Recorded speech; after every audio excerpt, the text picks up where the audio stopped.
Thank you, Lord. உம்மில் நான் வாழ்கிறேன், உமக்குள்ளே வளர்கிறேன். உம்மில் நான் வாழ்கிறேன், உமக்குள்ளே ஜீவ தண்ணீராம் உமக்குள்ளே வேர் கொண்டு வளரும் மரம் நானே. உமக்குள்ளே வேர் கொண்டு வளரும் மரம் நானே. அடர்ந்திடுவே, நிழல் தருவே, பறவைகள் தங்கும் வீடாவே. உம்மில் நான் வாழ்கிறேன், உமக்குள்ளே. சேர்ந்து கண்களை மூடி பாடுங்கள். உம்மில் நாங்கள் வாழ்கிறோம் ஆண்டவரே, வாழ்கிறேன்.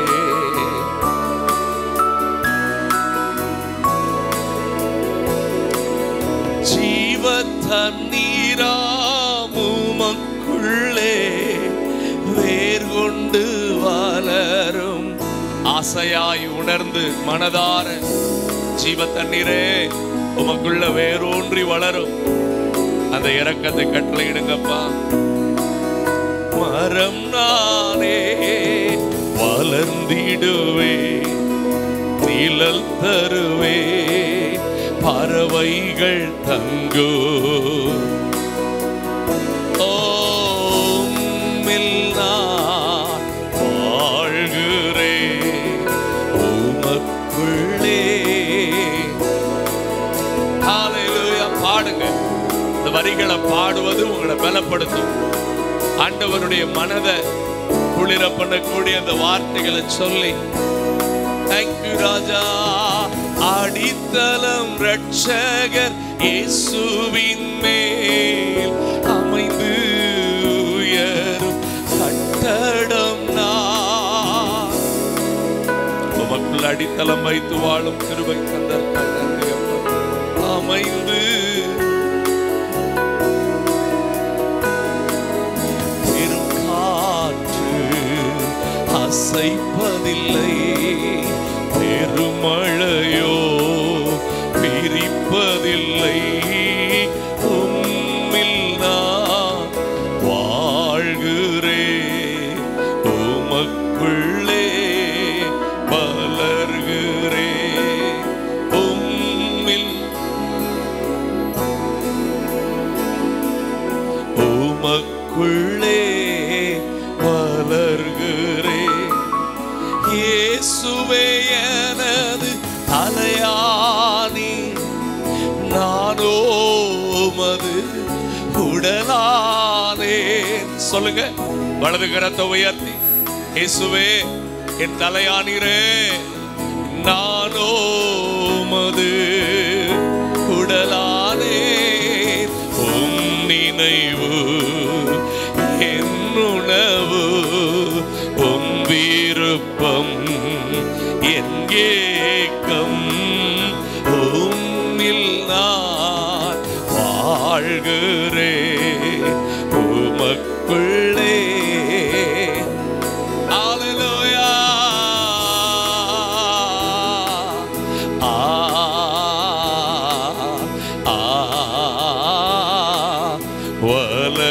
வளர்கிறேன், உம்மில் நான் வாழ்கிறேன், உமக்குள்ளே.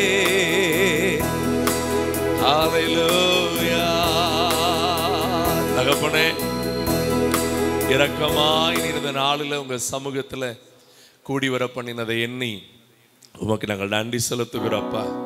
பரிசுத்த ஆவியானவர் துணை நின்று உம்முடைய அனுக்கிரகங்களை நிறைவா எங்களுக்கு தருவீராகப்பா. ஆண்டவரே, வந்திருக்கிற பிள்ளைகளை ஆசீர்வதிங்க. வர வேண்டிய உம்முடைய பிள்ளைகள் மேல உங்க மகிமையும் உங்க சமூகமும் ஆண்டவரே மூடிக்கொள்ளும்படிக்கு நாங்கள் வேண்டுகிறோப்பா. நீரே எங்களை பலப்படுத்துங்க. ஆண்டவருடைய மகிமை எங்களை நிரப்பட்டும். இயேசுவின் நாமத்தில் வேண்டிக் கொள்ளுகிறோம் பிதாவே, ஆமென். உட்காருங்கள். நாம் பாடின இந்த பாடலுடைய வரிகளையே நாம் தொடர்ந்து பாடுவோமா? ஆமென். நம்முடைய ஆண்டவர் நம்மை அழகாய் நடத்துகிறார். அவருக்குள்ள வாழ்கிற ஒரு அனுபவம் நமக்கு மிகப்பெரிய மேன்மையான ஒரு அனுபவம். அல்லேலூயா, ஆமென். உம்மில் நான் வாழ்கிறேன், உமக்குள்ளே வளர்கிறேன். எனக்கு அருமையானவர்களே, தேவனுடைய ராஜ்யத்தை குறித்து ஒரு அழகான வார்த்தை சொல்லப்பட்டிருக்கிறது. திருப்புங்கள் ரோமருக்கு எழுதின நிருபம். ரோமருக்கு எழுதின நிருபத்தை நீங்கள் வாசிக்கும் போது 14ஆம் அதிகாரத்தில் அந்த காரியத்தை ரொம்ப அழகாய் தேவ மனிதர் சொல்லி வைத்திருக்கிறார். தேவனோடு இணைந்திருக்கிற கிறிஸ்தவ ஜீவியம் தான் தேவனுடைய ராஜ்யம். அது என்ன அப்படிங்கிறத நம்ம கொஞ்சம் முதல்ல புரியணும். தேவனுடைய ராஜ்யம் 14ஆம் அதிகாரத்தினுடைய 17வது வசனத்தை வாசியுங்கள். இது ரொம்ப ஆழமான வார்த்தை. வெறும் சாப்பாடு ட்ரெஸ் மட்டும் அல்ல. இன்னைக்கு நம்மில் அநேகர் நமக்கு தெரியாமலே நம்ம அப்படித்தான் நினைச்சுக்கிட்டே இருக்கிறோம். நல்லா இருக்கும்ல பாஸ்டர், நான் இருக்கிற நிலையை பாருங்க பாஸ்டர். பாஸ்டர், என் நிலைமையெல்லாம் உங்களுக்கு நான் சொன்னேன்னா உண்மைதான், எல்லாருக்குமே அந்த நிலைமை தான். ஆனா நம்முடைய சாப்பாட்டுக்காகவும் நம்ம வாழ்க்கைக்காகவும் நம்ம இயேசுவை பிடிக்கல. இயேசுவோடு வாழ்ற வாழ்க்கை என்பது என்னங்கிறத ரொம்ப அழகா இங்க சொல்லி இருக்கிறது. அது முதல்ல நீதி நிறைந்த வாழ்க்கை. நீதி என்பது என்ன தெரியுமா? பரிசுத்தமும் தெய்வீக பொறுப்பும் நிறைஞ்ச வாழ்க்கை. இதுல எக்கச்சக்கமான காரியங்கள். வேதத்தின்படி வாழ்க்கையை வடிவமைத்துக் கொள்ளுகிறது தான் நீதி என்று நான் தேவ ஊழியனாய் சொல்லுவேன். Making our life completely design as Bible expects. வேதம் எதிர்பார்க்கிற அளவுக்கு உங்களையும் என்னையும் நாம் செதுக்கிக் கொள்வதுதான் நீதி நிறைந்த வாழ்க்கை. ஆனால் அநேக நேரத்தில் நம்மில் நாம் அநேகர் அதை செய்ய மறந்து போனோம். டெய்லி எழும்பணும், நம்ம ஜெபம் பண்ணுவோம் தான், நம்மளும் வேத வாசிப்போம் தான். ஆனால் வேலை, சம்பாத்தியம், இது பார்க்கணும், அதை பார்க்க. நீங்க முதல்ல தேவனுடைய ராஜ்யத்தின் பொறுப்பு என்னன்னு செய்யுங்க. நல்லா அமர்ந்திருந்து, ஆண்டவரே நீங்க எனக்கு வேணும், உங்களுக்கு நான் என்ன செய்யணும், அந்த நீதியை நிறைவேற்றுகிற அந்த அனுபவம். இரண்டாவது, தேவராஜ்யம் எதை சொல்லுகிறது? சமாதானம் என்பது என்ன? கர்த்தரோடு இருக்கிற ஐக்கியத்துல ஆழமா, சொந்த குடும்பத்துல ஐக்கியத்துல ஆழமா, கர்த்தர் தந்திருக்கிற பரிசுத்த கூட்டத்துக்குள்ள ஆழமான ஒரு உறவு. வெட்டிக்கிடுறது, காயப்படுத்துறது, எதனாலும் பேசுறது, எப்படினாலும் மாத்தி சொல்றது, அப்படி இல்லை. ஒரு யூனிட்டி. கவனமா அதை குறித்து எபேசியர்ல சொல்லும் போது ரொம்ப அழகா சொல்லி வச்சிருக்கிறாரு. திருப்புங்கள், சமாதான கட்டினாலே நீங்கள் உங்களை கட்டி கொள்ளுங்கள், அதில் காத்து கொள்ளுங்கள் என்று 4ஆம் அதிகாரம், எபேசியர் 4ஆம் அதிகாரத்தில் அவர் பாருங்க ரொம்ப அழகா 1ஆம் வசனத்திலிருந்து வாசிக்கும் போது சொல்றாரு, கர்த்தர் நிமித்தம் கட்டுண்டவனாகிய நான் உங்களுக்கு, இவனுக்கு புசிப்பும் குடிப்பும் நோக்கம் இல்லை. அதனாலதான் சிறைச்சாலையில் இருந்தாலுமே ஆவியில நிறைஞ்சு ஆராதிச்சு சபைக்கு என்ன எழுதிட்டு இருக்கிறாரு? கட்டுண்டவன். அவன் சொல்லி இருக்கிறது கயிறை கட்டி வைக்கல வர. இவர் இப்ப எங்க இருக்கிறாரு? சிறைச்சாலையில் இருக்கிறார், ரோமாபுரி சிறையில் இருக்கிறார். அங்க இருந்தா எழுதுறார். சிறைச்சாலையில் இருக்கிற ஒரு மனிதன் சபைக்கு எழுதுகிறார். என்ன எழுதுகிறார்? நீங்கள் அழைக்கப்பட்ட அழைப்புக்கு எப்படி நடங்க. அழைப்பு என்றால் ஊழிய அழைப்பு இல்லை, இது பரலோக அழைப்பு. பரலோகத்துக்கு உங்களை அவர் அழைத்திருக்கிறார் என்பதை அறிந்து அதுக்கு பாத்திரவான்களாய் நடந்து.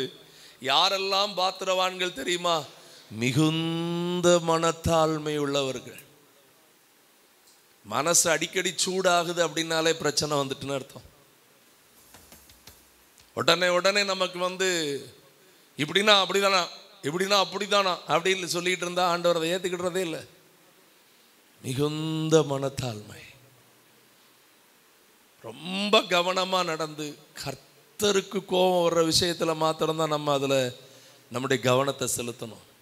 சாந்தம், நீடிய பொறுமை, அடுத்து அன்பினாலே ஒருவரை ஒருவர் சமாதான கட்டினால். இது இது இது ஆவிக்குரிய சபைகளுக்குரிய உபதேசம் இதுதான்.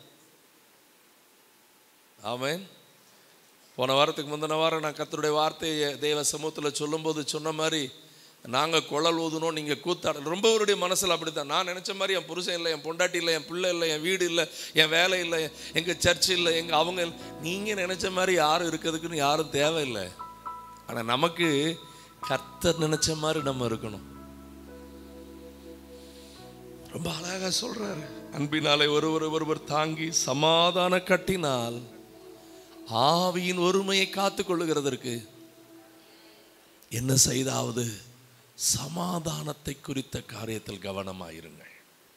அதுதான் தேவனுடைய ராஜ்யம், அதுதான் தேவனுடைய ராஜ்யம். இப்ப இந்த ரோமர் 14-17 வந்து விடுங்கள். தேவனுடைய ராஜ்யம் ஏதோ வெளி தோற்றத்துக்கு நல்லா அப்படி இருந்தேன் இப்படி இருந்தேன், அதை பண்ணினேன் இதை பண்ணினேன், என் பிள்ளைக்கு அது கிடைச்சிச்சு, என் பேத்திக்கு இது கிடைச்சிச்சு, என் காரியத்தில் இப்படி நடந்துச்சு, அது இல்லை, அது இல்லை. அது தேவன் எல்லாருக்கும் செய்கிறார். புசிப்பும் குடிப்பும் அல்ல, நீதி நிறைந்த வாழ்க்கை, சமாதானம் நிறைஞ்ச வாழ்க்கை. மூணாவது, ஒரு மகிமையான அனுபவம் இருக்குது. எப்பவும் ஆவியில நிறைஞ்சி அனலா இருந்து பரிசுத்த ஆவிக்குரிய ஒரு சந்தோஷத்தோடு, ஆத்தும பாரத்தோடு, தேவன் நிறைவோடு, எப்போதும் எதை கவனிச்சாலும் தேவனுக்கு ஏற்ற சிந்தையோடு, அந்த பரிசுத்த ஆவியினால் உண்டாகும் சந்தோஷத்தினால நிறைந்து, அல்லேலூயா, என்ன நடந்தாலும் நன்றிப்பா, எங்க எனக்கு எப்படி இருந்தாலும் நீங்க என்னை பார்த்துக்கிடுவீங்க ஆண்டவரே, கர்த்தருக்கு அடுத்த விஷயத்துல சந்தோஷமா இருந்து அந்த கிறிஸ்துவுக்குள் வாழ்கிற அந்த அனுபவம் தான். அல்லேலூயா, ஆமென். அதனால வெளி தோற்றத்துல புசிப்புக்கும் குடிப்புக்கும் அடுத்த விஷயத்துல இருக்கிற ஏற்றத்தாழ்வெல்லாம் வச்சு என்ன பண்ணிட்டு இருக்க வேண்டாம். என் வீட்டுல கம்மியா இருக்கு, அவங்க வீட்டுல கூடுதலா இருக்குது, என் வீட்டுல இப்படி கஷ்டம் இருக்கு, அவங்க வீட்டுல எல்லாமே ரொம்ப நல்லா இருக்கு, அது நம்முடைய காரியம் அல்ல. அப்படி பேசிக்கிட்டு இருக்கிற மாம்சத்துக்குரிய நபர்களாய் நாம் இல்லாதபடி, ஆமென். ஒருத்தருக்கு ஒருத்தர் எசலிப்பு, போட்டி, ஈகோ எல்லாத்தையும் மாற்றிட்டு, ஆண்டவரே உமக்குள்ள நாங்க வளரணும். சேர்ந்து பாடுவோமா? உம்மில் நான் வாழ்கிறேன், உமக்குள்ளே வளர்கிறேன், அடித்தளம் இரட்சகர் இயேசுவின் மேல் அமைந்து உயரும் கட்டடம் நான், பெரும் காற்று அசைப்பதில்லை, பெருமழையோ என்னை இடிப்பதில்லை என்று சொல்லி உணர்ந்து பாடி கர்த்தரை உயர்த்துங்கள். உடைய மகிமை மூடட்டு எஃப் கொடுத்துருப்பா. சேர்ந்து பாடி கர்த்தரை போற்றுங்கள்.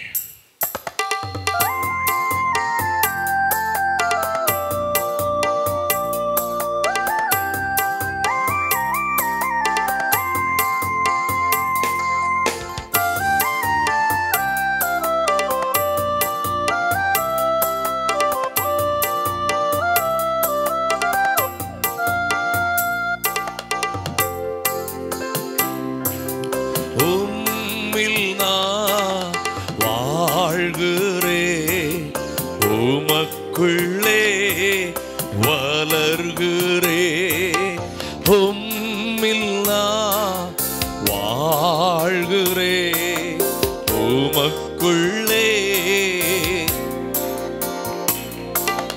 ஜீவ தண்ணீரா, உமக்குள்ளே வேர் கொண்டு வளரும் மரம் நானே. தேங்க்யூ அப்பா. வேர் கொண்டு வளரும், ஆமென், படர்ந்திடுவே, நிழல் தருவே, பறவைகள் தங்கும் வீடாவே, உம்மில் நான் வாழ்கிறேன், உமக்குள்ளே வளர்கிறே, உம்மில் நான் வாழ்கிறே. சேர்ந்து உணர்ந்து சொல்லுங்கள், அடித்தளம் இரட்சகர் அமைந்து உயரும் கட்டடம் நான்,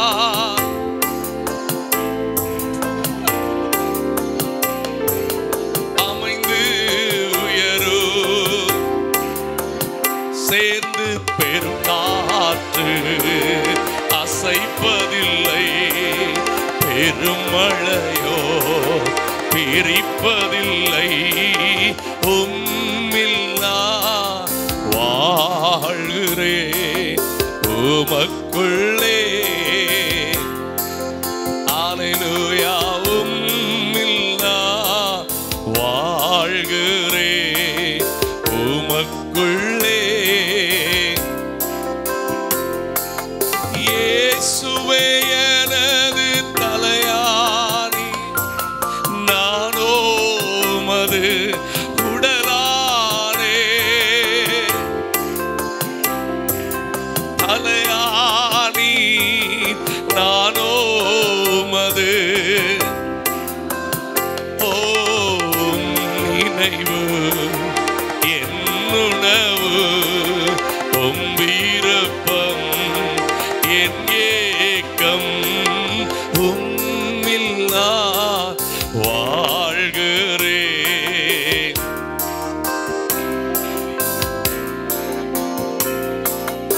உம்மில் உமக்குள்ளே வளர்கிறேன். செடியான உம்மோடு இணைந்து விட்டே பலன் தருவே. செடியான உம்மோடு கொடியாய் படர்ந்து ராஜா இலைகளெல்லாம், ஓ கனிகளெல்லாம், ஓ உம்மில் நான் வாழ்கிறேன் உமக்குள்ளே வளர்கிறேன். உம்மில் நான் உமக்குள்ளே. சேர்ந்து சத்தமா பாடுங்க. உமது வார்த்தைகள் எனக்குள்ளே, உந்தன் ஆவி என்னோடே. இந்த டிஸ்பிளே போட்டு நீங்க பார்த்து பாடலன்னா ஒண்ணுமே செய்ய முடியாது. நல்லா உணர்ந்து பாடுங்க. மீட்பளிக்கும் நறுமணம் நான் கேட்பதெல்லாம் உம்மில் நான் வாழ்கிறேன் உமக்குள்ளே. அல்லேலூயா. உம்மில் நான் இசையா வளர்கிறேன். அல்லேலூயா. ஆமென். கர்த்தர் நல்லவர். இன்னொரு பாடலை நம்ம சேர்ந்து பாடி கர்த்தரை முழு மனதோடு உயர்த்துவோம். அவருடைய கிருபை நம்மை மூடிக்கொள்ளும். கர்த்தர் பெரிய காரியங்களை செய்தருள்வாராக. ஆமென். நான் பாட வருவீரையா, நான் போற்ற மகிழ்வீரையா, என் வாழ்விலே வந்தீரையா, புது வாழ்வு தந்திரையா என்கிற அந்த பாடலை நாம் சேர்ந்து பாடி கர்த்தரை உயர்த்துவோம். நாம் அவரை ஆராதிக்கும் போதெல்லாம் அவர் நம்முடைய சமூகத்தில் வருகிறார். அல்லேலூயா. ஒரு நிஜமான தேவனை நிஜமா ஆராதிச்சா எத்தனை மகிழ்ச்சியா இருக்கும் தெரியுமா? சேர்ந்து பாடுவோமா? டி மைனர் கொடுப்பா. இணைந்து பாடி அவரை உயர்த்துங்கள். அவருடைய மகிமையின் சமூகம் நம்ம இன்றைக்கு நிறைவாய் மூடிக்கொள்வதாக.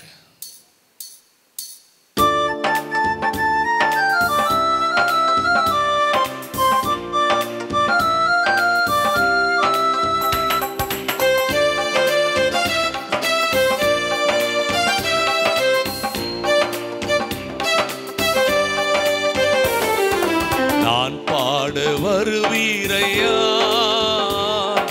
நான் போற்ற மகிழ்வீரையா, நான் பாட வருவீரை.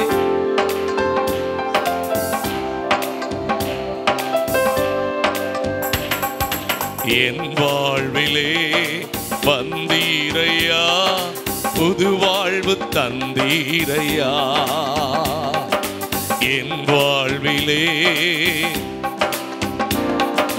புது வாழ்வு தந்தீரையா, நான் பாட வருவீரையா, மகிழ்வீரையா. தாய் தன் பாலனை மறந்தாலும் நான் உன்னை மறவேன் என்றவரே.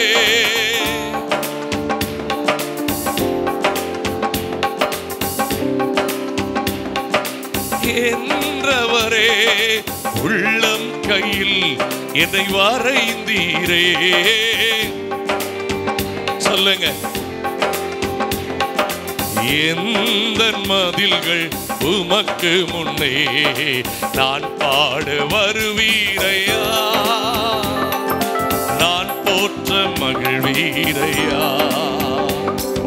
நான் பாட வருவீரையா.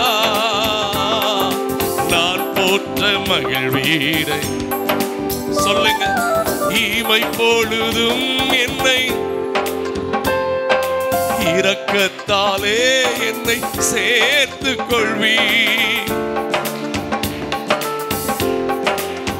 எல்லாம் பாடுங்க. நல்ல கையை தட்டி. உந்தன் அன்பை நான் மறப்பேனோ.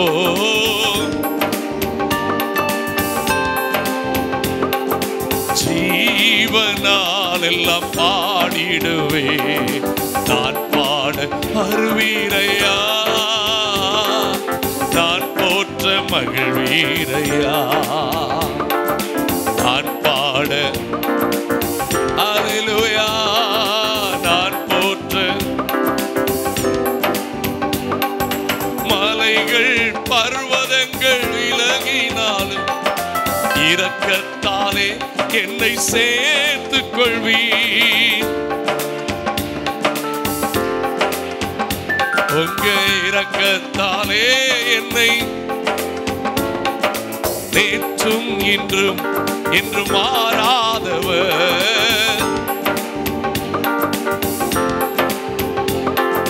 உந்தன் வாக்குகள் மாறாதது. நான் பாட அல்லேலூயா.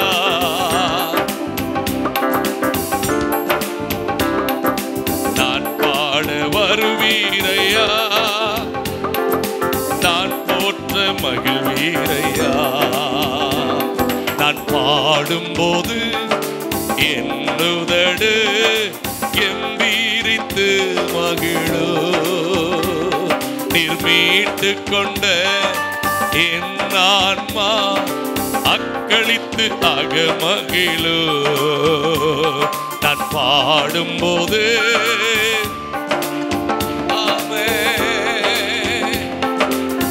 அல்லேலூயா. மீட்டு கொண்ட என் ஆன்மா அக்களித்து அகமகிழோ. நான் பாடுவேன். நான் துதிப்பேன் இரவு பகல். ஆமென். நான் பாடுவேன் இரவு பகல். துதியா என் நாவு நிறைந்து இருப்பதாக.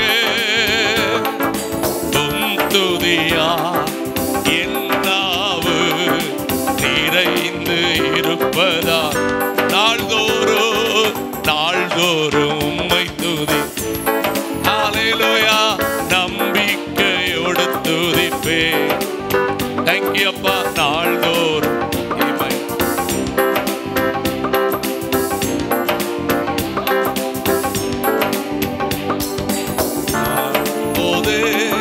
என்னுதடு கெம்பீரித்து மகிழோ. நீர் மீட்டு கொண்ட அக்களித்து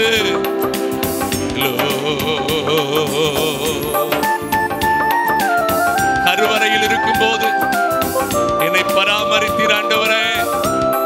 குறைவின்றி என்னை இந்த பூமியில பிறக்க வச்சீங்களப்பா.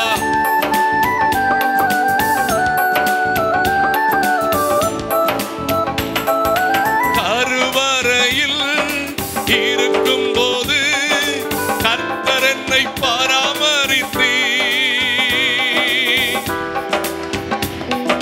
இருக்கும் போது கர்த்தர் என்னை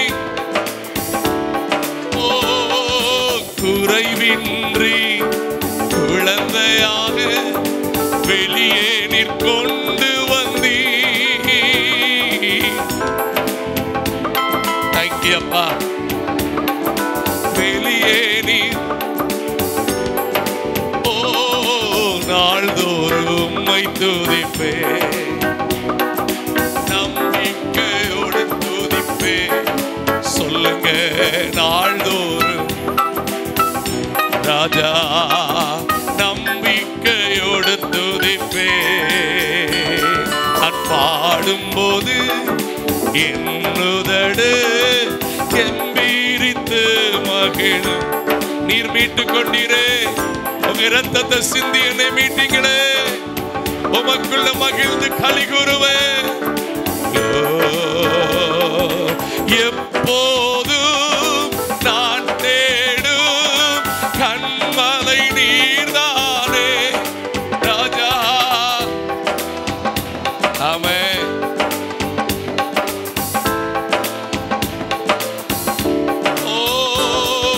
புகலிடமும் காப்பகமும் எல்லாம் நீர்தானே.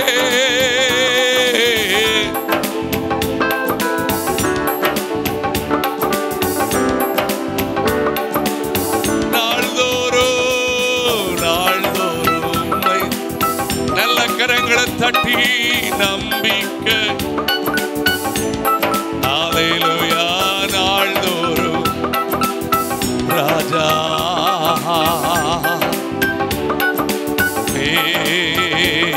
நான் பாடும்போது என்னுதடு நீர் மீட்டுக் கொண்டிரே, மீட்டுக் கொண்ட. ஆமென். அகமகிழோ இளமை முதல் இதுவரையில் நீரே என் எதிர்கால.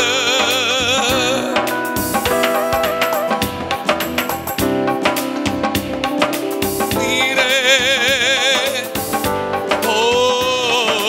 நீர்தானே என் தலைவர், நோக்கமும் நம்பிக்கையோ. ஹல்லேலூயா. ஆமென். ஆமென். நாள்தோறும் ராஜனே நம்பிக்கையோடு துதிப்பே, நாள்தோறும் உம்மை துதிப்பே.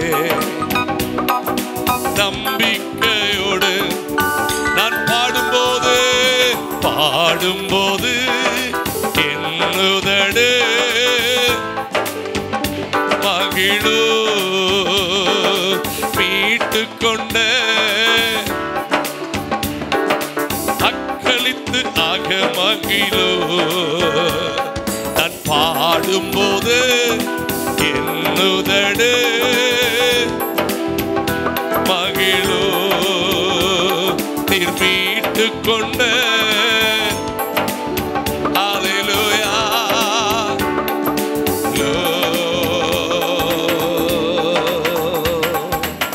அப்படியே முழங்கால் படியிட்டு கர்த்தரை உயர்த்தும்படிக்கு எல்லாம் தேவ சமூகத்தை தேடுவோமா? ஆண்டவரை உயர்த்தி துதித்து அவரை நாம் போற்றி, அவர் எவ்வளவு நல்லவர், அவருடைய கிருபை போதுமானது. நம்மை நடத்தி வந்தாரே, நம்மை பலப்படுத்தினாரே, அவரையே நாம் போற்றி உயர்த்துவோம். ஹல்லேலூயா. உமக்கு நன்றி அப்பா, உமக்கு நன்றி அப்பா. ஹல்லேலூயா. எப்படி நான் பாடுவேன், என்ன சொல்லி நான் துதிப்பேன், உம்மை எப்படி நான் பாடுவேன், என்ன சொல்லி நான். ரத்தம் சிந்தி நீரே, ரத்தம் சிந்தி இரக்கம் நிறைந்தவரே, ரத்தம் சிந்தி இரக்கம் நிறைந்தவரே, இரக்கம் நிறைந்தவரே, ராஜா இரக்கம் எப்படி அப்பா, எப்படி நான் பாடுவேன், என்ன சொல்லி நான் துதிப்பேன், எப்படி நான் பாடுவேன், என்ன சொல்லி. எலும்புகள் உருவாகல, நரம்புகள் உருவாகல, தசைகள் உருவாகல, தரிசனம் உருவாகல, தாய்க்கருவிலே தரிசனம் உருவானதே. எலும்புகள் உருவாகல, நரம்புகள் உருவாகல, தசைகள் உருவாகல, தரிசனம் உருவானதே. தாய்க்கருவிலே எப்படிப்பா நன்றி சொல்லுவேன், சொல்ல வார்த்தையே. நீங்க போது என் வாழ்க்கை முழுவதும் வேறு ஆசையே. எப்படிப்பா உனக்கு நன்றி சொல்லுவேன், சொல்ல வார்த்தையே இல்லை. நீங்க போது என் வாழ்க்கை முழுவதும். என் தாய் உருவாக்கும் முன்னே என் கருவை கண்டீரையா, என் பெயர் உருவாகும் முன்னே பெயர் சொல்லி ஐயா, என் தாய் உருவாகும் முன்னே என் கருவை கண்டீரை, என் பெயர் உருவாகும் முன்னே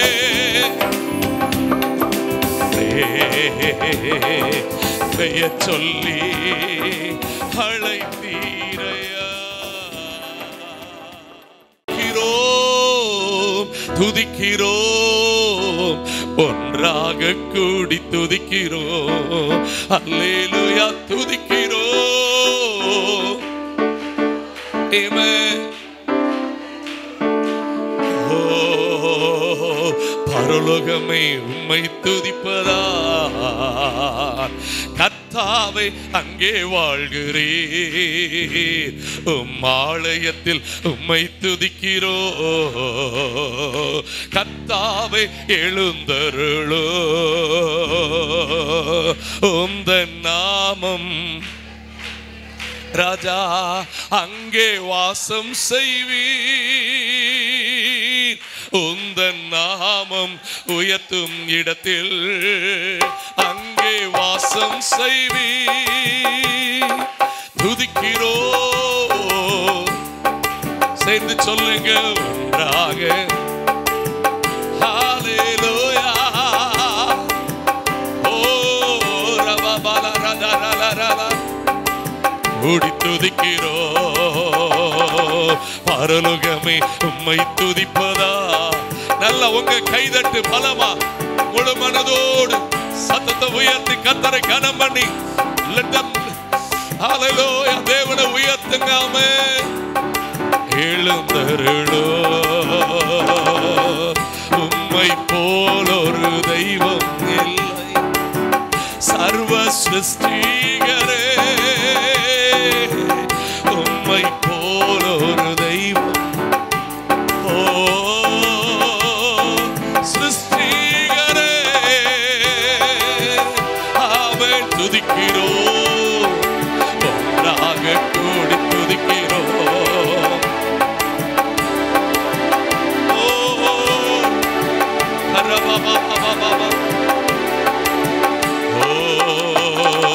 பரலோகமே உம்மை கர்த்தாவே அங்கே வாழ்கிறீர், உம் ஆலயத்தில் உம்மை துதிக்கிறோ. கர்த்தாவே எழுந்தருளோ, ஓ கர்த்தாவே எழுந்தருளோ. சத்தம் உயர்த்தே கர்த்தாவே தருளோ. தாகம் உள்ளவன் மேல் தண்ணீரை ஊற்றுவேன் என்றே, வறண்ட நிலத்தில் ஆறுகளை ஊற்றுவேன் என்றே. தாகம் உள்ளவன் மேல் தண்ணீரை. ஆசை ஆசையா கேட்கிற பிள்ளைகளை இன்னைக்கு புதிய வல்லமை தொடட்டும், புதிய கிருபை தொடட்டப்பா. ஊற்றுமையா வல்லமையை தாகத்தோடு காத்திருக்கிறேன் ராஜாவே.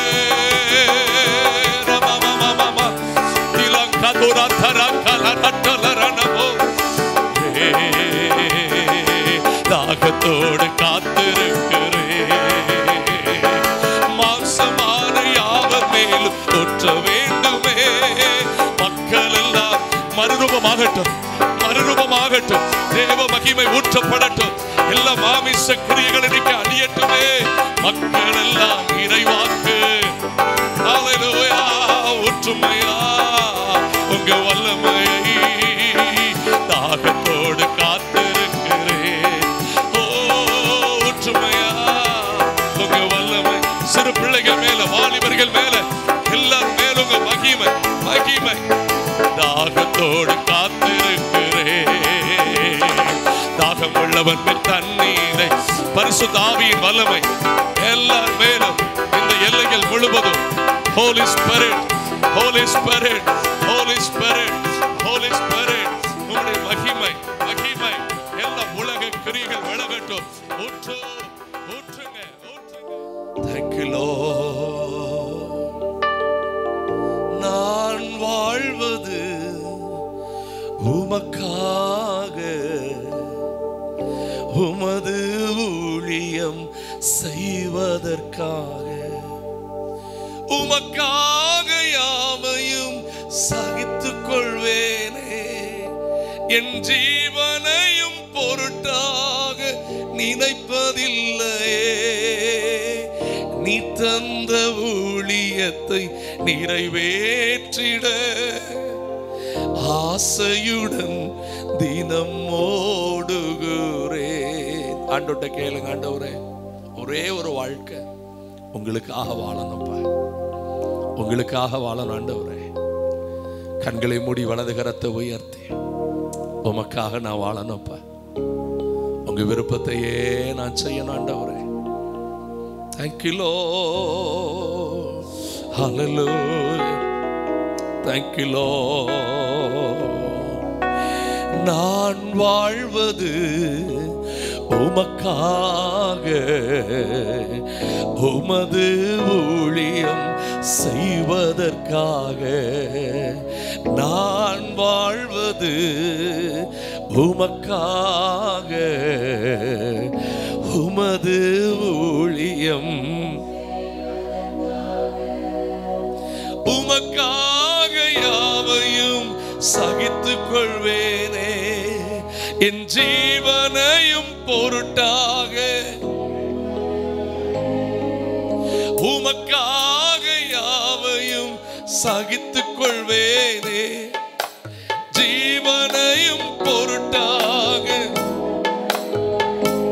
ஓ நீ தந்த ஊழியத்தை நிறைவேற்றிட, நீ தந்த ஊழியத்தை ஆசையுடன் தினம் ஓடுகிறேன், ஆசையுடன் தினம் ஓடுகிறேன். நான் வாழ்வது உமக்காக, உமது ஊழியம். ஓ நான் வாழ்வது உமக்காக, உமது ஊழியம். உடைந்து போன எந்தன் கூடாரத்தையே உமது கரத்தில் எடுத்து கட்டுவித்தீரே. பாழானவைகளை சீர்படுத்தி விட்டீர், பாழானவைகளை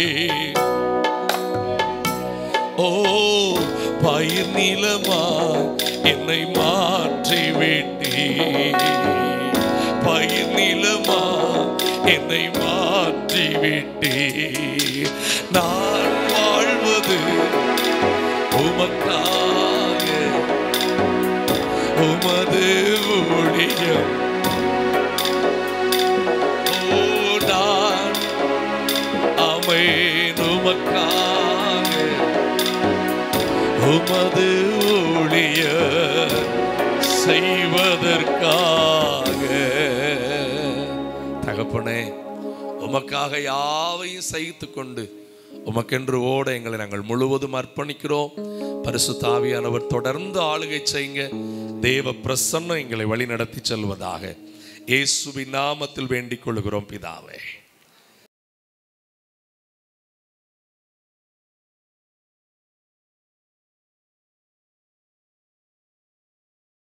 கலாத்தியருக்கு எழுதின நிருபம் 2ஆம் அதிகாரம், கலாத்தியர் 2ஆம் அதிகாரம் 20வது வசனத்தை வாசியுங்கள். கலாத்தியர் 2ஆம் அதிகாரம் 20ஆம் வசனம். கிறிஸ்துவுடனே கூட சிலுவையில் அறையப்பட்டேன். போதும். இன்றைக்கும் ஆண்டவர் திட்டமாய் இந்த வார்த்தை என்னோடு சொல்ல பேசும்படிக்கு சொன்னதுனால நான் மகிழ்ச்சியோடு இந்த வார்த்தை உங்களோடு கூட பேசுகிறேன். ஆனால் ஆழமான நம்முடைய இருதயத்தை இன்றைக்கு தேவனுடைய திருப்பக்கூடிய ஒரு அழகான வார்த்தை. கிறிஸ்துவுடனே கூட நான் எங்கே அறையப்பட்டேன்? எத்தனை பேருக்கு இந்த அனுபவம் இருக்குதுன்னு கொஞ்சம் ரட்சிக்கப்பட்ட பிள்ளைகளுக்கு இதுதான் நிஜம். அல்லேலூயா, ஆமென். ஏன்னா நம்முடைய ஆண்டவர் நம்மை குறித்து ரொம்ப அழகாய் எதிர்பார்க்கிறத நீங்க பார்க்க முடியும். நீங்கள் இந்த வசனத்தை முழுதா படிச்சிருங்க. இனி நான் அல்ல, கிறிஸ்துவே எனக்குள் என்ன பண்ணுகிறார்? ஹல்லேலூயா. நான் இப்பொழுது மாம்சத்தில் பிழைத்திருக்கிறதோ என்னில் அன்பு கூர்ந்து எனக்காக தம்மை தாமே தேவனுடைய குமாரனை பற்றும் விசுவாசத்தினாலே எனக்குள் வாழ்கிறவரோடு நான் பிழைத்திருக்கிறேன். அல்லேலூயா. நான் எனக்காக வாழ்வதல்ல, நான் யாருக்காக வாழ்கிறேன்? சத்தமா சொல்லுங்க, சத்தமா சொல்லுங்க. ஹல்லேலூயா, ஆமென். நீங்கள் ரோமருக்கு எழுதின நிருபத்தில் நினைக்கிறேன் ரொம்ப அழகா ஒரு வார்த்தையை அந்த தேவ மனிதர் சொல்லி இருக்கிறத நீங்க நல்லா கவனிக்க முடியும். இனி நாம் வாழ்வது நமக்காக பிழைக்கிறதல்ல, நாம் இனி வாழ்வது யாருக்காக வாழ்கிறோம்? இயேசுவுக்காக. அல்லேலூயா, ஆமென். இந்த ஒரே ஒரு வாழ்க்கை, இந்த வாழ்க்கையை நம்ம ஒவ்வொரு நாளும் இயேசுவுக்காக வாழ விட்டு கொடுக்க வேண்டும். அல்லேலூயா, ஆமென், அல்லேலூயா. நான் அந்த வார்த்தையை உங்களுக்காக வாசிக்கிறேன். 6ஆம் அதிகாரம், ரோமர் 6ஆம் அதிகாரம், ரோமர் 6ஆம் அதிகாரம் 10வது 11வது வசனத்தை பாருங்கள். இயேசு மரித்தது பாவத்திற்கென்று ஒரே தரம், அவர் பிழைத்திருக்கிறது. இப்பொழுது இயேசு பிழைத்திருக்கிறதே தேவனுக்கென்று. ஆகவே அப்படியே நீங்களும் உங்களை பாவத்துக்கு நம்முடைய கர்த்தராகிய இயேசு கிறிஸ்துவுக்குள் தேவனுக்கென்று பிழைத்திருக்கிறவர்களாகவும் என்ன பண்ணுங்கள்? நீங்க அந்த எண்ணத்திலே தான் உங்க வாழ்க்கை. எண்ணிக்கொள்ளுங்கள் என்றால் வெறும் நினைவில் வைத்துக் கொள்ளுங்கள் மாத்திரமல்ல, அதற்கே உங்களை முழுவதும் ஒப்பு கொடுத்து விடுங்கள். அல்லேலூயா, ஆமென். அந்த ஒரு சிந்தை இன்றைக்கு நமக்கு தேவை. அல்லேலூயா. நீங்கள் 2 கொரிந்தியர் அதனுடைய 5ஆம் அதிகாரம், 2 கொரிந்தியர் 5ஆம் அதிகாரம், 2 கொரிந்தியர் 5ஆம் அதிகாரம் 14, 15 ஆகிய வசனத்தை வாசியுங்கள்.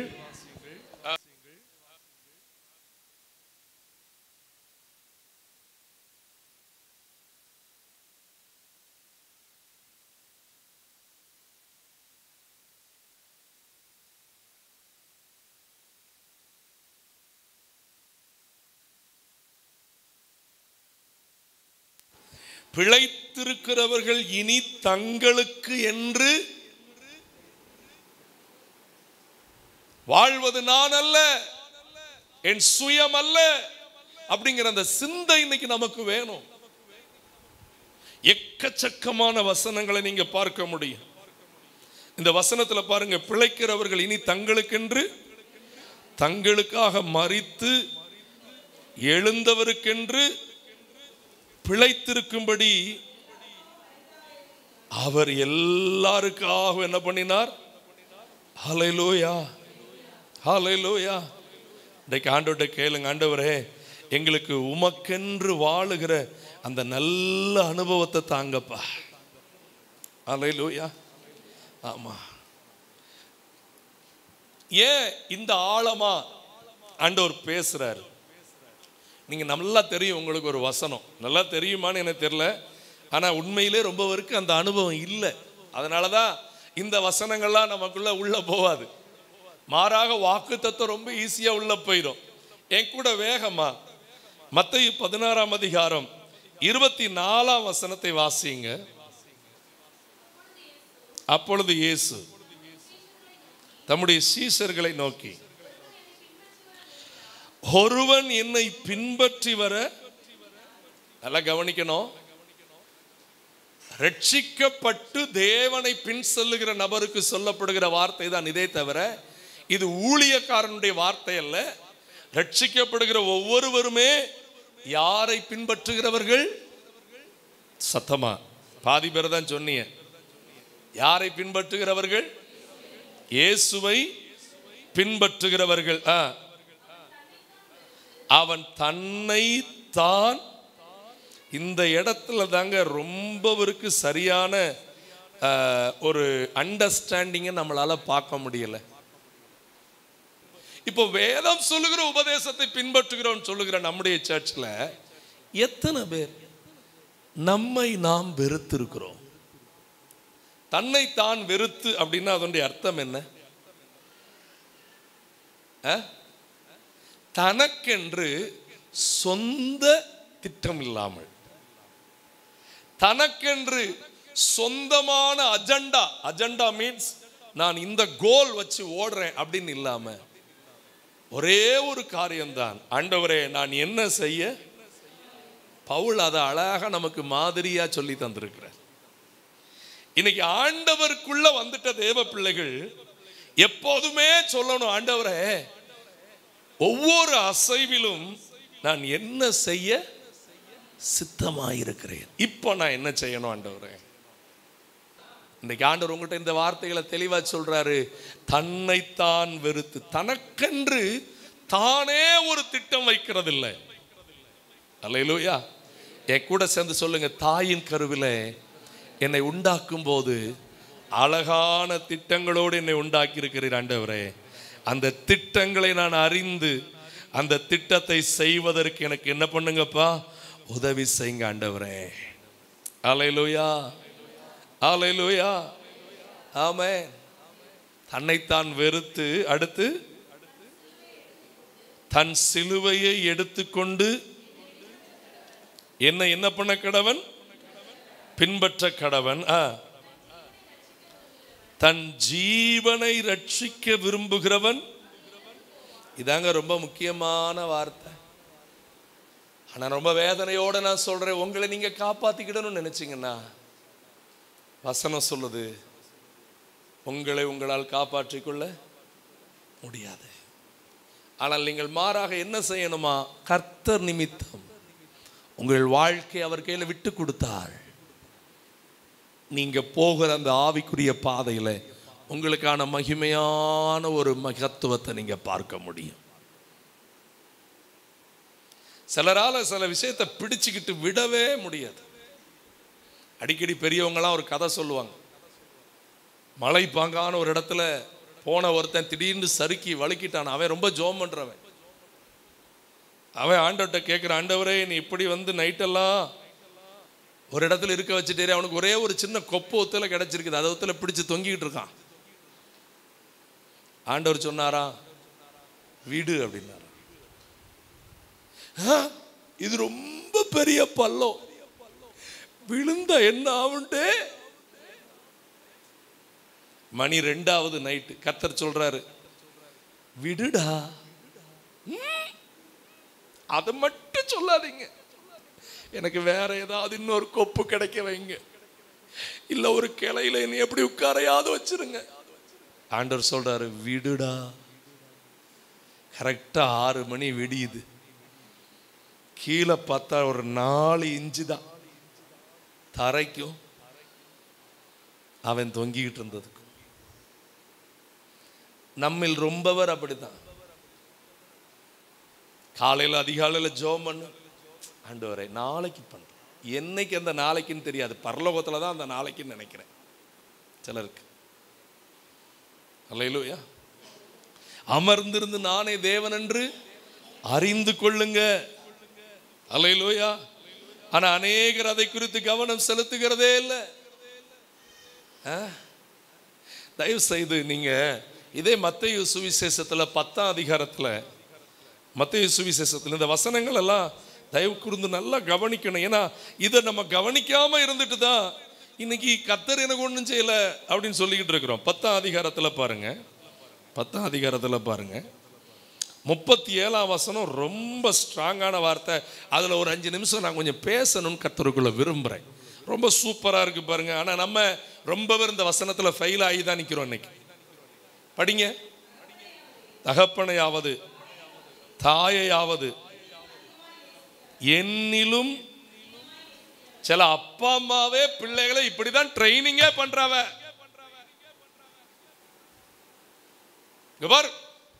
நான் சொல்றத மட்டும் நீ செய்யல, வீட்டுல உனக்கு ஒண்ணும் கிடையாது. நீங்க என்ன தெரியுமா சொல்லணும்? இல்லை, ஆண்டவர் மட்டும் சொல்றத செய்யல, வீட்டுல உனக்கு சோறே கிடையாது. அது நான் சொல்லி கொடுத்து வளர்க்கிறது. எத்தனை பேர் அப்படி சொல்லி கொடுத்து வளர்க்குறிய? கஷ்டப்பட்டாக்கும் நான் குடும்பத்தை கட்டி கொண்டு போறேன். நான் ஒரு தீர்மானத்தோடு இருக்கிறேன். நீங்க என்ன தீர்மானத்தோடு இருங்க அது எனக்கு தெரியாது. ஆனா பிள்ளைகளை வளர்க்கும் போது அப்பா அம்மாவை விட யாரை நேசிக்க சொல்லி வளர்க்கணும்? சரி, அடுத்த வார்த்தையை பாருங்க. மகனையாவது மகளையாவது என்னிலும் அதிகமாய் நேசிக்கிறவன் எனக்குள், எனக்கு யார் இல்லையா? அல்லேலூயா. ஆங்கிலத்தில் எப்படி தெரியுமா இருக்குது? எனக்கு ஃபிட்டே கிடையாது அவங்க அப்படிங்கிறார். ரொம்ப பேர் கர்த்தருடைய பிள்ளைன்னு சொல்றதுக்கே ஃபிட் கிடையாது. அடுத்த வார்த்தை, தன் சிலுவை எடுத்துக்கொண்டு,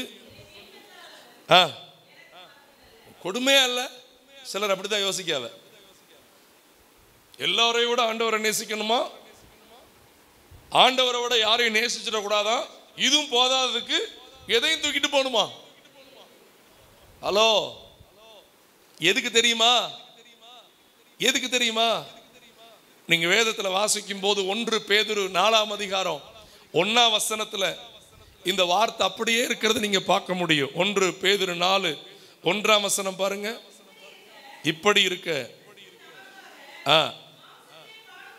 மாம்சத்திலே பாடுபட்டபடியினால் நீங்களும் பாடுபடுகிற சிந்தனையே உங்களுக்கு வெப்பனா எடுத்துக்கிடுங்க.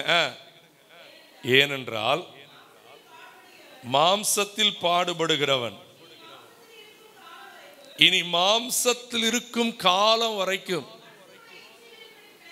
சொந்த இச்சையின்படி, உலகம் சொல்ற இச்சையின்படி பிழைக்காமல்,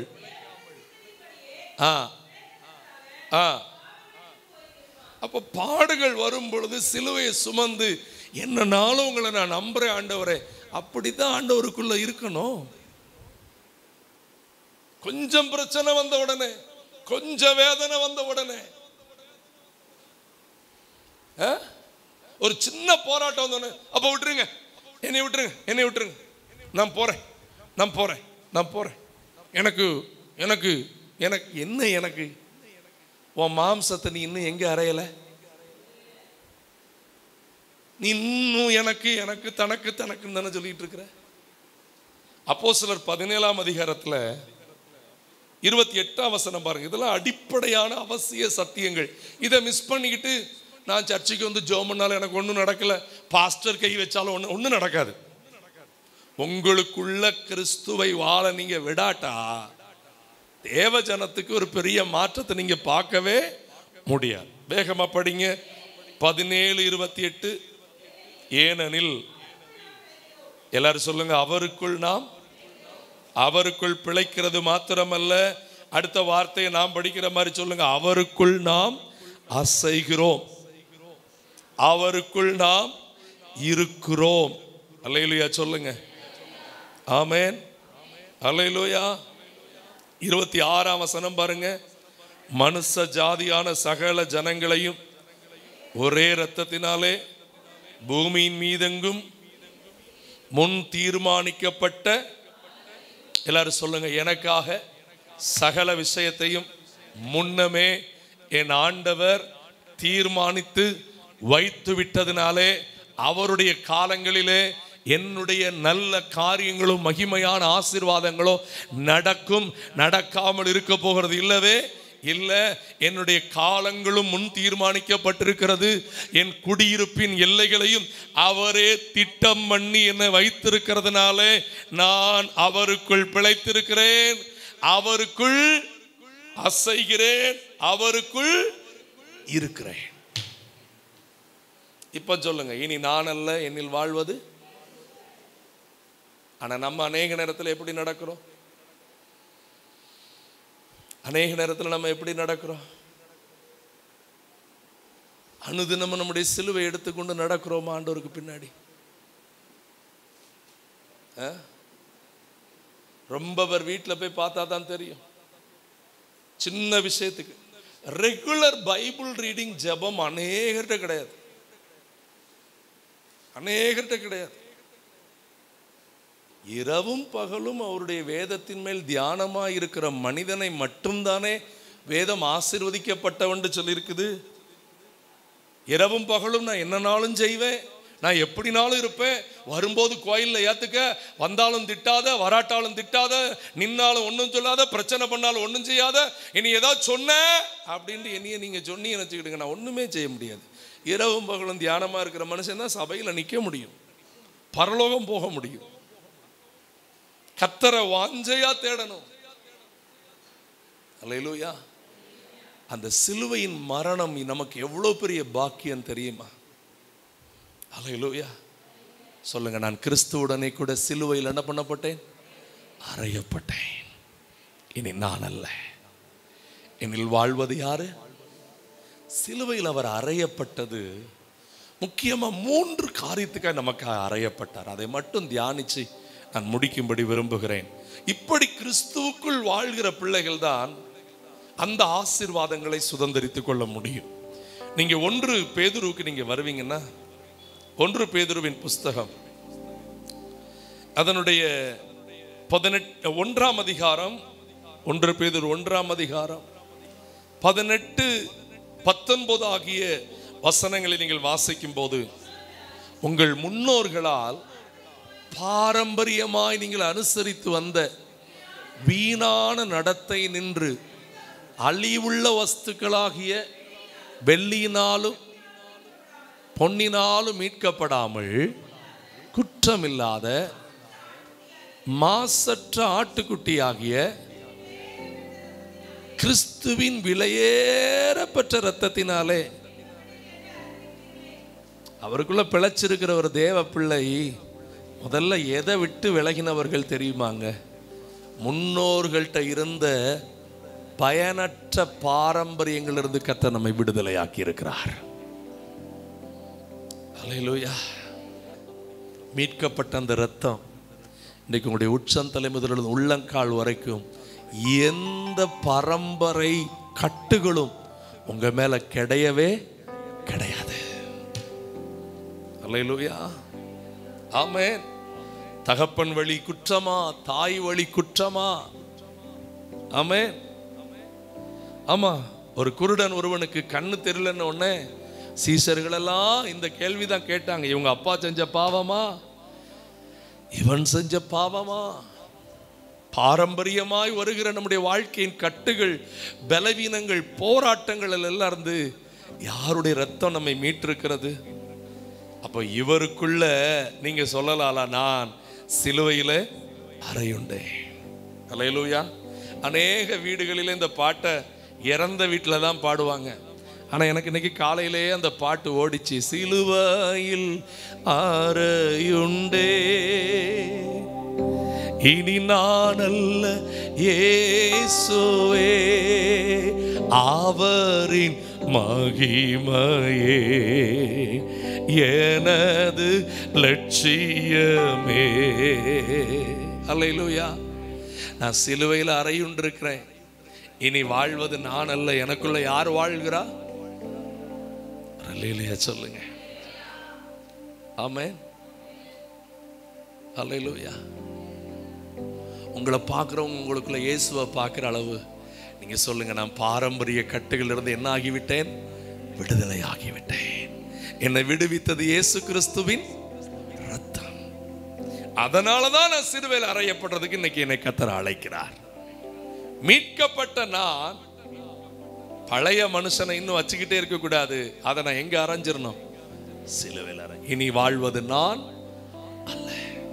இரண்டாவது, சிலுவையில் அறையப்பட்டிருக்கிற தேவ பிள்ளைக்கு இருக்கிற பாக்கியம் என்ன? இது ரொம்ப முக்கியமான வசனம். கலாத்தியர்ல நமக்கு சொல்லப்பட்டிருக்குது பாருங்க. எவ்வளவு அழகா அந்த தேவ மனிதர் அதை நமக்காக எழுதி வைத்திருக்கிறார். கலாத்தியருக்கு எழுதின நிருபத்தில் நீங்கள் 3ஆம் அதிகாரம் 13ஆம் வசனம் பாருங்க. சிலுவை மரத்திலே தூக்கப்பட்ட எவனும் சபிக்கப்பட்டவன் என்று எழுதியிருக்கிறபடி நமக்காக என்ன ஆகியிருக்கிறாரா? ஹல்லேலூயா. நம்மை பாரம்பரியங்களிலிருந்து மீட்டது மாத்திரம் இல்லைங்க. இன்னைக்கு நம்மை பார்க்கவே சிலருக்கு பிடிக்கல, ஆனால் அவரோ நமக்காகவே அசட்டை பண்ணப்பட்டவராய், முற்றிலும் சாபத்தால் நிரப்பப்பட்டவராய் சிலுவையில தொங்கினாரே. சாபமாகி நியாயப்பிரமாணத்தின் சாபத்துக்கு நம்மை 14ஆம் வசனம் பாருங்க. ஆபிரகாமுக்கு உண்டான கிறிஸ்து இயேசுவினால் புறஜாதிகளுக்கு ஆவியை குறித்து சொல்லப்பட்ட வாக்கு தத்தம் நாம் விசுவாசத்தினாலே பெரும்படிக்கு இப்படி ஆயிற்று. இயேசுவின் மரணம் அவருக்குள்ளே சிலுவையில் அறையப்பட்டவர்களுக்கு என்ன கொண்டு வருகிறது தெரியுமா? முதலாவது, பாரம்பரியங்களிலிருந்தெல்லாம் மீட்பை கொண்டு வருகிறது. இரண்டாவது, நமக்கு என்ன கொடுக்கிறது? சாபங்கள் நீங்க ஆசீர்வாதங்களை கொடுக்கிறது. ஒரு அல்லேலூயா சொல்லுங்க பார்க்கலாம். அல்லேலூயா. நாம் ஆசீர்வதிக்கப்படுவதற்காக நமக்காய் ஒரு சாபமானாரே. எத்தனை பேர் அதை விசுவாசிக்கிறீங்க? அல்லேலூயா. என வேதம் அழகா சொல்லிருக்கிறது, கர்த்தருடைய ஆசீர்வாதமே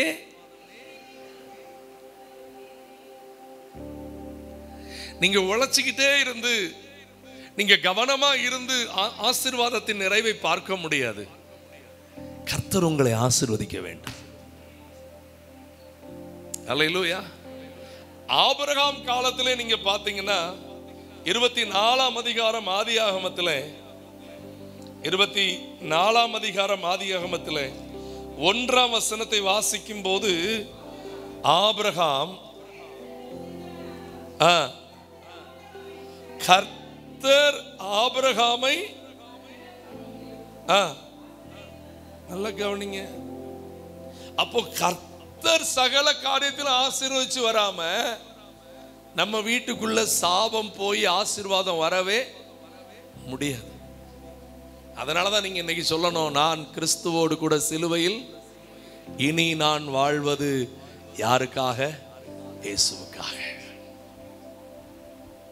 அந்த சிலுவை மரணம் என் மேல் இருக்கிற சாபங்களை எல்லாம் நீக்கி, அல்லேலூயா. நீங்கள் 21ஆம் அதிகாரத்தில் 22ஆம் வசனம் பாருங்க. ஆதியாகமத்தில் அக்காலத்தில் அபிமெலேக்கும் அவன் பீகோலும் ஆபிரகாமை நோக்கி, நீ செய்கிற காரியங்கள் எல்லாவற்றிலும், அல்லேலூயா, ஆமென். நீங்க நம்முடைய வாழ்க்கையை பார்த்து ரொம்ப பேர் சொல்லணும், உன் மேல சாபம் இல்லை, உன் மேல கர்த்தர் இருக்கிறாரு. இன்னைக்கு சொல்லுங்க, என் மேல சாபம் இல்லை. காரணம் இல்லாமல் விட்ட சாபம் என்ன பண்ணாது? தங்காது. அல்லேலூயா. வாயை திறந்து சொல்லுங்க, சொந்த பந்தம் போட்ட சாபம்லாம் அப்படி ஒரு சாதாரண ஆண்டவர் என் ஆண்டவர் ஆபிரகாமை பார்த்து அபிமெலேக்கு ராஜா சொல்றான், நீ செய்யற சகல காரியத்திலும் கர்த்தர் கூட இருக்கிறார். இந்த ஆசீர்வாதங்கள் உங்க வீட்டின் மேல வந்து பழிக்கணும்னா சொல்லுங்க, நான் கிறிஸ்துவுடனே கூட எங்க அறையப்பட்டேன்? நான் அவரை விருப்பத்தோட பின்பற்றுகிறேன். என்னை நான் வெறுத்து என் சிலுவை எடுத்து நான் அவருக்கு பின்னாடி போகிறேன். என் தகப்பனையாவது என் தாயாவது என் வேலை, நமக்கு வேலைன்னா எப்பா இப்ப பாருங்க, இன்னைக்கு சர்ச்சைக்கு வந்த ஆட்கள் கூட இல்ல, சர்ச்சைக்கு வர முடியாத ஆட்கள்கிட்ட கேளுங்க, அந்த அந்த அந்த அந்த வேலை அன்னைக்கு முக்கியம் எனக்கு. கவனிங்க, உங்களுக்கு கர்த்தரை விட எதையும் முக்கியமா கருதாதீங்க. உங்க இருதயம் சொல்லணும், நான் கர்த்தரை தான் தேடணும், கர்த்தரை தான் முதலிடத்துல வைக்கணும். உங்க மேல இருக்கிற எந்த சாபமும் நிச்சயமா தங்காது, நிச்சயமா தங்காது. ஹல்லேலூயா, ஹல்லேலூயா. ஆமா, ஆகாது என்று தள்ளப்பட்ட கல்ல அர்த்தம் என்ன தெரியுமா? தாவீது தான் வீட்டிலேயே சபிக்கப்பட்டவன். அவங்க அப்பா அம்மா இவன் சபிக்கப்பட்டவன் நினைச்சாங்க, அண்ணன் தம்பி இவன் சபிக்கப்பட்டவன் நினைச்சாங்க. யாராலையுமே உன்னை காப்பாற்ற முடியாது. எல்லாரும் சொல்லுங்க, என் மேல ஆண்டவருடைய அன்பு இருக்குது. எத்தனை பேர் என் மேல சாபம் போட்டாலும் அந்த சாபம் அப்படியே ஆசீர்வாதமா மாறியே தீரும். நீங்க பைபிள்ல அந்த ஒரு வார்த்தை இருக்குது பாருங்களேன். உபாகமம் 23:5 உன் தேவனாகிய கர்த்தர் பிலேயாமுக்கு செவி கொடுக்க சித்தமில்லாமல் உன் தேவனாகிய கர்த்தர் உன்மேல் அன்பு கூர்ந்தபடியினார் உன் தேவனாகிய கர்த்தர். அந்த வார்த்தையை கொஞ்சம் கவனமா படிங்க. அந்த சாபத்தை எனக்கு கொஞ்சம் அதுல நிப்பாட்டுங்க. அந்த சாபத்தை எல்லாரும் சொல்லுங்க, என் மேல என் குடும்பம், என் நண்பர்கள், இல்லை என் மேல பிடிக்காதவங்க, பொறாமை உள்ளவங்க, நான் தேவ ஊழியனா சொல்றேன், அடுத்த இந்த மாதிரி வருஷத்துக்கு நீங்க வரும் முன்னாடி நான் நம்புறேன் 100க்கு 100 அது அப்படியே தலைகீழா இயேசுவின் நாமத்துல மாறி இருக்கட்டும். அல்லேலூயா. நான் உங்களுக்கு ஒண்ணு தைரியமா சொல்லுவேன், காரணம் இல்லாமல் விட்ட எந்த சாபங்களும் தங்க போகிறதே. ஒரு அம்மா எனக்கு இப்படி சொல்லிச்சு, சில வீட்டுல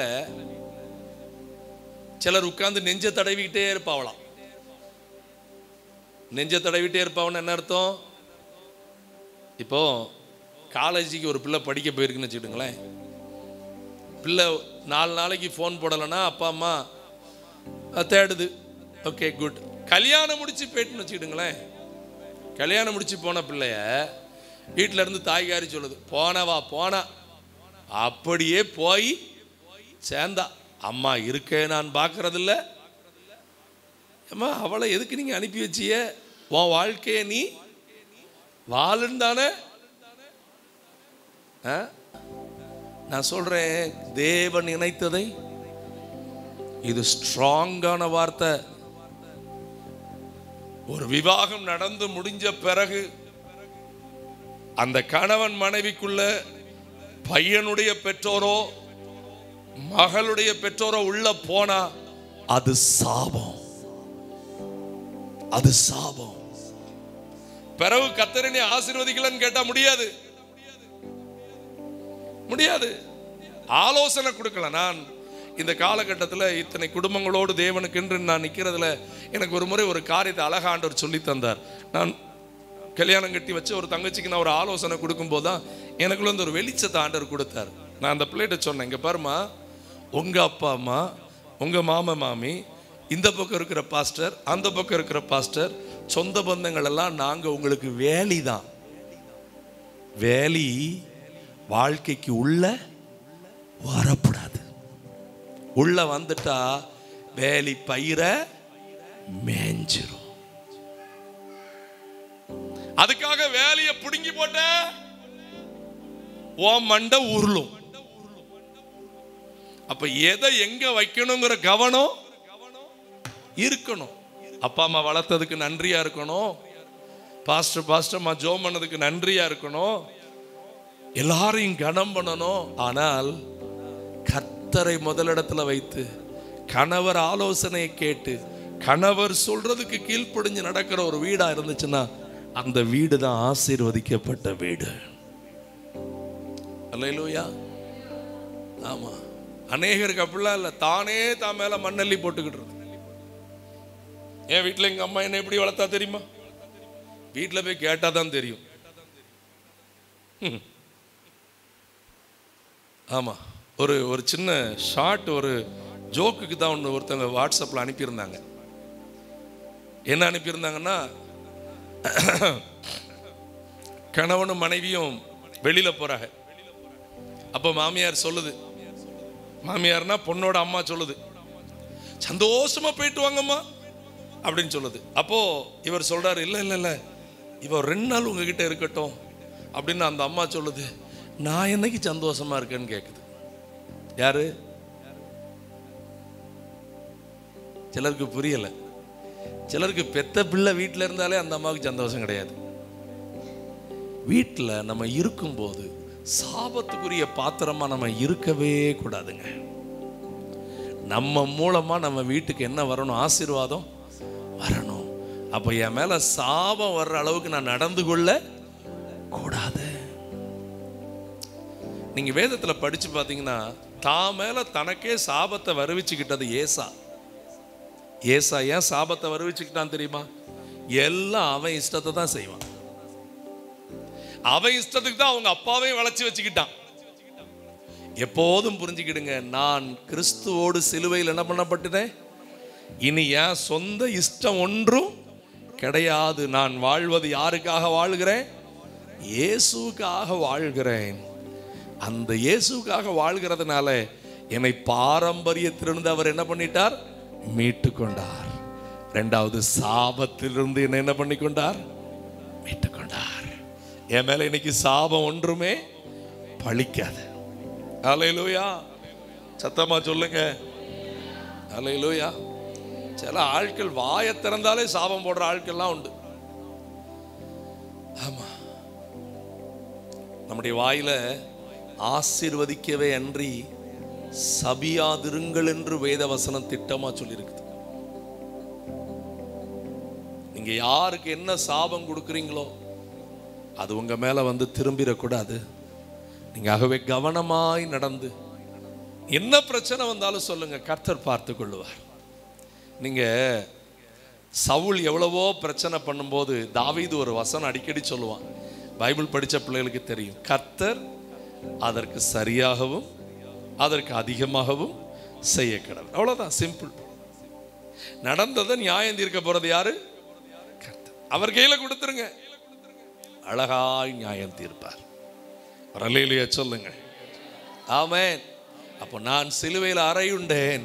சிலுவையில் அறையுண்ட எனக்கு பாரம்பரியத்திலிருந்து விடுதலை தந்து சாபங்களிலிருந்து அவர் விடுதலை தந்திருக்கிறார். 3வதாய் கடைசியாய் இனி நான் அவருக்காய் வாழும் இந்த வாழ்க்கையில ஆண்டவர் கொடுக்கிற ஆசீர்வாதம் என்ன அப்படிங்கிறத நீங்க கவனிச்சுப்பீங்கன்னா, கலாத்தியருக்கு நீங்க திருப்புவீங்கன்னா, கலாத்தியர் நிருபம் 6ஆம் அதிகாரம், கலாத்தியர் 6ஆம் அதிகாரம் அதனுடைய 14, 15 ஆகிய வசனங்களை நீங்கள் பாருங்கள்.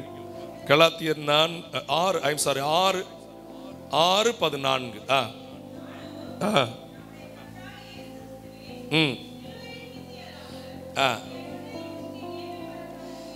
எனக்கெல்லாம் இந்த ஒரு வசனத்தையே 1000 முறை பிரசங்கம் பண்ண சொன்னாலும் ஆசையா பிரசங்கம் பண்ண. நான் எதை குறித்து தான் மேன்மை பாராட்டுவேன்? ஹல்லேலூயா. ஆமென். ஹல்லேலூயா. ஆமென். நீங்க சொல்லுங்க, எனக்காக பாடுபட்ட அவரை போல ஒருவர் இந்த பூமியில இல்லவே ஆமென். டி கொடுப்பா. ஒவ்வொரு நாளும் சொல்லணும், கிறிஸ்துவின் சிலுவை குறித்து அல்லாமல் வேற ஒன்றை குறித்து நான் என்ன பண்ண மாட்டேன். அல்லேலூயா. எத்தனை பேர் சொல்லுவீங்க ஒரு நிமிஷம்?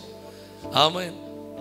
போதுமானவரே, புதுமையானவரே, பாதுகாப்பவரே, என் பாவம் தீர்த்தவரே, போதுமானவரே, புதுமையானவரே, பாதுகாப்பவரே.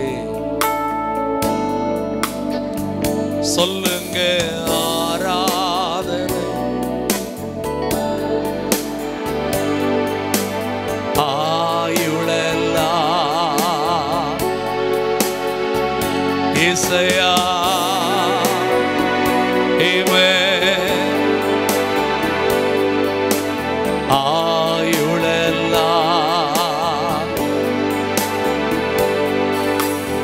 எனக்காக தண்டிக்கப்பட்டீரே, அதனால் நான் மன்னிக்கப்பட்டேன். ஓ எனக்காக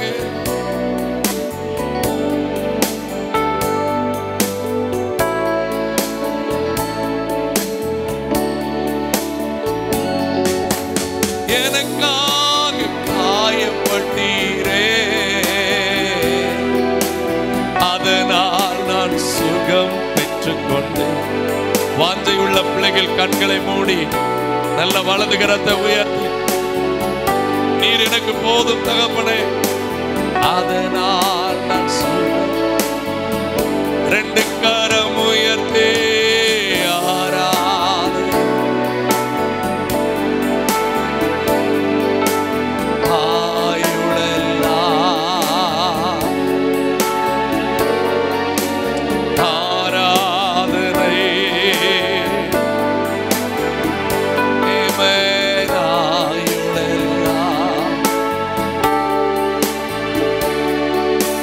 போதுமானவரே,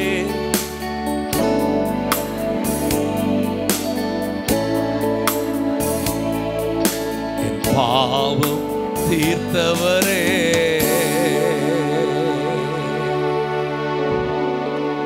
போதுமானவரே என்று சொல்லும் போதே ஒரு மணவாட்டி தன் மணவாளனிடத்தில் தன்னை முழுவதும் விற்று விடுகிறது போல, விட்டு கொடுப்பது போல, ஆண்டவர்கிட்ட தன்னை முழுவதும் விட்டு விடுகிறவர்களாய் இருப்பதுதான்.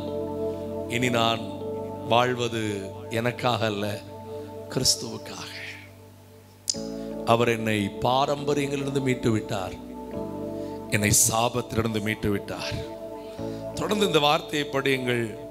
அவரால் எனக்கு சிலுவையிலே உலகம் அறையுண்டிருக்கிறது, நானும் உலகத்துக்கு கிறிஸ்து இயேசுவுக்குள் பாரம்பரியமான விருத்த சேதனமோ விருத்த சேதனம் இல்லாமையோ ஒன்றும் இல்லை. என் மேல இருந்து பாரம்பரிய கட்டு உடைக்கப்பட்டது மாத்திரமல்ல, என் மேல இருந்து சாபங்கள் அழிக்கப்பட்ட ஆசீர்வாதம் வந்தது மாத்திரமல்ல, நான் கிறிஸ்துவோடு அறையப்பட்டு இனி நான் இயேசுவுக்காக வாழ்கிறேன் என்று சொல்லும் போது எனக்கு கிடைக்கிற மூன்றாவது ஸ்லாக்கியம் என்ன தெரியுமா? நான் தேவ சாயல். நான் யாருடைய சாயல்? புதிய சிருஷ்டி. எல்லா பழைய காரியங்கள் எல்லாம் ஓடி போயிடுச்சு. ஹல்லேலூயா. எந்த இடத்துல போய் நின்னாலும் நம்மளை அவருடைய சாயலா காட்டக்கூடிய அந்த பாக்கியம் கோடி கொடுத்தாலும் கிடைக்காது. ஆனா அவர் ரத்தத்தால நமக்கு கிடைக்குது.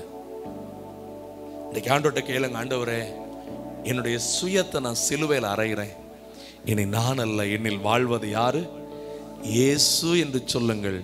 உண்மையாய் சொல்லுகிறேன், உங்கள் வாழ்க்கை ஆசீர்வாதம் உள்ளதாய் அமையும். அப்படியே முழங்கால் படிடும் ஆண்டுடைய பாதத்தில் இன்னைக்கு இந்த வசனங்களை தியானிக்க வந்த உங்களையும் உங்கள் குடும்பங்களையும் இந்த வாக்குத்தத்தங்கள் இந்த சத்தியங்களை இன்றைக்கு அலங்கரிக்கட்டும். நன்மையினால் கர்த்தர் உங்களை நிறைவாய் நடத்தட்டும். அல்லேலூயா. Thank you Lord. உமக்கு நன்றி அப்பா.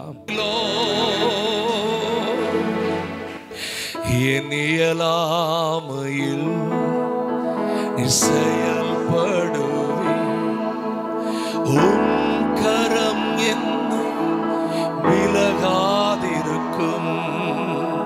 எத்தனை பேர் பரிசுத்த ஆவியின் நிறைவை பெற்றிருக்கிறப்பா, ஆனா நான் இயலாமல் இருக்கிறேன், அடுத்து என்ன செய்வதென்று தெரியாமல் இருக்கிறேன். என் ஆவிக்குரிய வளர்ச்சிக்கும், என் ஆத்துமாவின் பலனுக்கும், என் சரீர நன்மைகளுக்கும் உண்மையே நான் நம்பி நிற்கிறேன் என்று சொல்லி வலது கரத்தை உயர்த்தி, ஆண்டவரே என்னால முடியலப்பா, சிலுவை சுமந்து எனக்கா எல்லாவற்றை செய்த உம்மிடத்துல நானும் என்னை முழுவதும் அறைய ஒப்பு கொடுத்து நீரே என்னை நடத்தும் என்று நான் விட்டு கொடுக்கிறப்பா. என் இயலாமையில செயல்படுகிற சர்வஞானியே சொல்லுங்க, சர்வஞானியே உம்மிடத்தில் எல்லாவற்றை தருகிறப்பா. என் இயலாமையில் செயல்படுவே, உம் கரம் என்னை விலகாதிருக்கும். குட்டி பிள்ளைகள் அங்கெங்க நடக்காதீங்க, செயல்படுவே.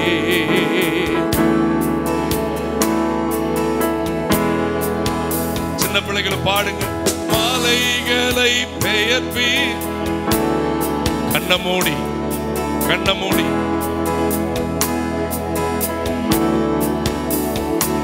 ஓ மரித்தோரை. எஸ், ஆடுகிற பிள்ளைகளை பிளஸ் பண்ணுங்க, உண்மையா பாடுற பிள்ளைகளை இன்னும் ஆசீர்வதிங்க. ஓ கிரகிக்க முடியாத காரியம்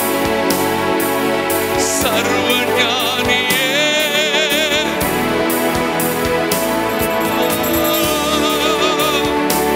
சர்வஞானியே, சர்வஞானியே.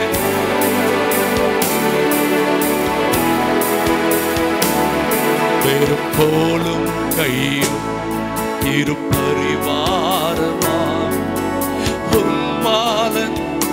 பெருமையா இருக்கிறப்பா, 2 பரிவாரங்களை தாங்கப்பா. இருபரிவாரம். Lord, I bless my church. என் ஜனங்களை நான் ஆசீர்வதிக்கிறேன் திருநாமத்துல.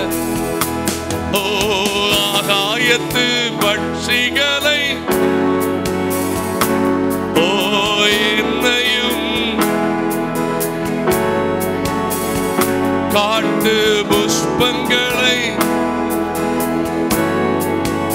ஜெபமா பாடுங்க, ஜெபமா பாடுங்க. என்னை குறைவின்றி நடத்துவீரப்பா. கிரகிக்க முடியாத புதிய வழிகள், புதிய நன்மைகள், புதிய ஆசீர்வாதங்கள்.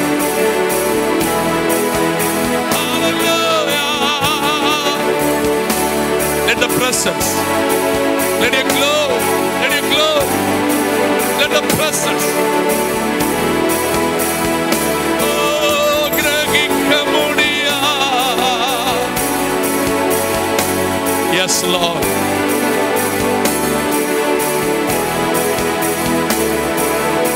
என் தேவன் எனக்காய் என்றாகிலோ, மறக்காத தெய்வமே. ஒவ்வொரு பிள்ளைகளுக்கும் இன்றைக்கு அற்புதங்களை செய்து நடத்தும். கிரகிக்க முடியாத